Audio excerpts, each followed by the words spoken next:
Hi guys, welcome to Talk to Me Tuesday. It is Tuesday, November 8th, 2016. This is Jennifer.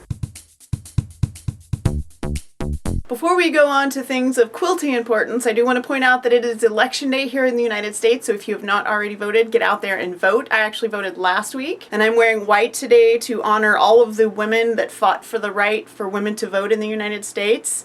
And that is all I'm going to talk about politics, because this is a show and tell crafty video blog, and we're just going to leave it there. So as you guys probably remember from last week, I mentioned that I was going to the International Quilt Festival in Houston, and I did. I was there Thursday and Friday. I went on a bus tour from Austin. We stayed overnight Thursday, went back Friday, so we got 2 full days to enjoy the quilt show and the vendors. And honestly, you need 2 full days or more, because it is enormous. I had been to Market, so it's the same venue, the same size, but Market happens before Festival, and Market is for vendors, so it's a totally different experience. Getting to go as a spectator and just enjoying all the vendors and getting to see the products that are coming out and seeing all the beautiful quilts was an amazing experience. I had a great time, and I hope to get to go next year as well. I did do a little bit of shopping while I was there. Not a huge amount, but I did a small amount of shopping. I only had a couple things on my list that I really wanted, and I did manage to get those. The first thing I really wanted was a new 12-inch ruler. My 12-inch square is starting to experience what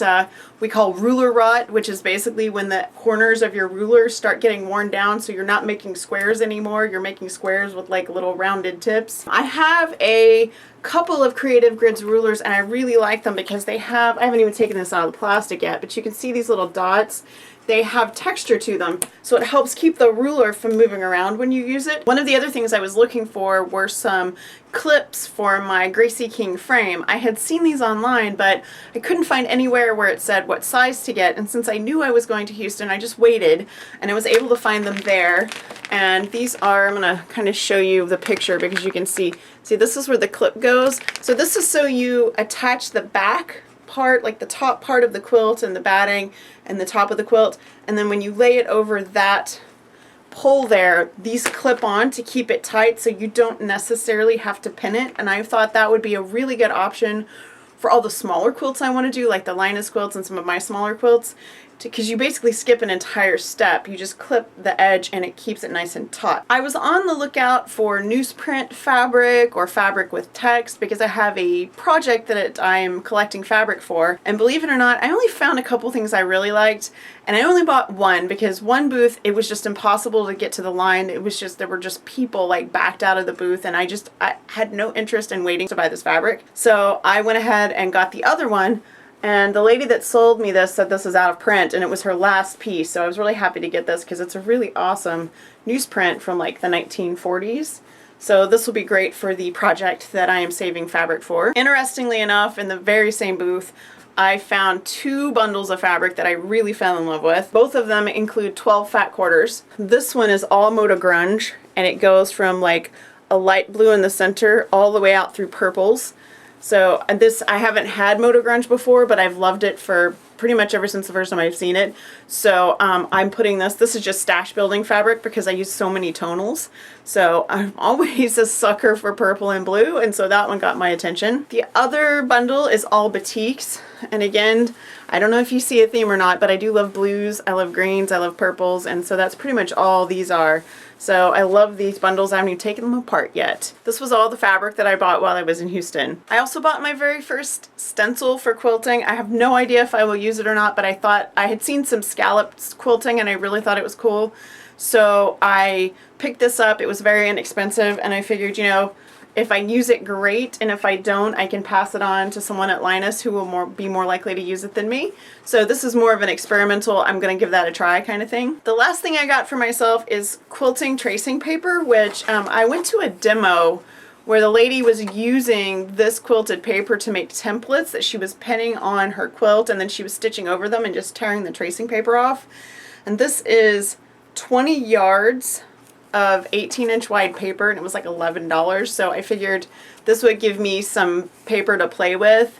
And it made me think of the quilt that Jules quilted recently, where she put the outlines of the blocks on so she could do the quilting around. So this was just another fun, I'm going to give that a shot. It was like a new to me sort of thing. So Who knows, maybe I'll use it, maybe I won't, guess we'll find out. I did get a couple of other really small things, but they were like refills for my pencils, or I got a couple of really small things that were for a gift, and so I'm not going to show you guys those. But I also got some freebies, because when you go to these things, there are people giving out bags, and they're giving out brochures, and they're giving out, you know, a lot of places have where you can spin a wheel and win a prize. I did not spin any wheels because it just didn't happen, because I don't know, just didn't. But I did get some free bags, and I got a lot of brochures and catalogs and stuff. This first one is for Innova. This was an Innova quilt booth, and I have to show you this one because this is it's a Texas-owned company, and my friend Osi actually is the Austin representative for Innova. Innova is actually they're a long arm quilt machine company, so they build long arm quilt machines. Anyway, so she's the local rep, and so she actually handed me this bag when I went by the booth to see her. I also grabbed this one from the Brother booth, which it's allbrands.com. Don't know anything about it, but it says, it looks like it's like New Orleans down to like sort of East Texas. Got a bunch of different, like Baton Rouge down to San Antonio, it looks like. So this was just another freebie that was getting handed out. And this one I grabbed because it is a Handy Quilter bag.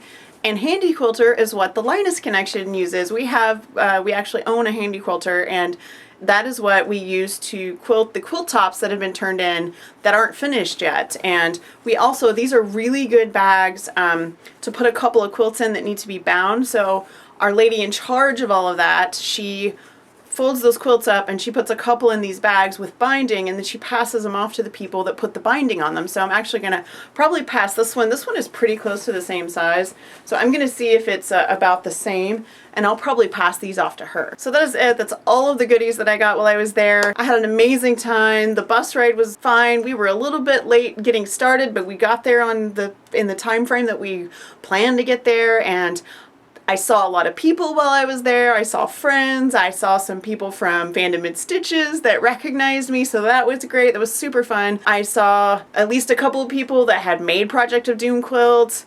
I was there with friends. I saw local friends. I saw Linus volunteers, and it was enormous. I saw some really beautiful quilts. There was a Lion King display. There was a Lion King challenge, and I don't remember the details of that right now, but if you look at my Instagram, which is Sewhooked Jen, I did put a picture up of that, and it was amazing. I had an eye out for anything fandom related, and there were a couple of fandom themed quilts. There was a Beatles quilt, and there was a quilt that I tried to get a picture of, but the picture came out blurry, unfortunately, that was in a memorial retrospective that this lady from the Houston area had done, and she had done blocks to use traditional patterns to represent all of her favorite books. And among those were like Anne of Green Gables, and there was a Lord of the Rings block, and the Lord of the Rings block is the only one that came out in the pictures that I took of that quilt. The lighting was just kind of weird in that corner, I guess. So anyway, I had a wonderful time. You guys have a look at pictures for that. If you search for Quilt Fest on Instagram or probably even Facebook, you're going to find a ton of pictures, and it was amazing. I had a great time, and I definitely enjoyed being a spectator and just going for fun, not going for work. Totally new experience. So that's it. Don't forget to vote if you're a US citizen, and I will see you next week. Bye.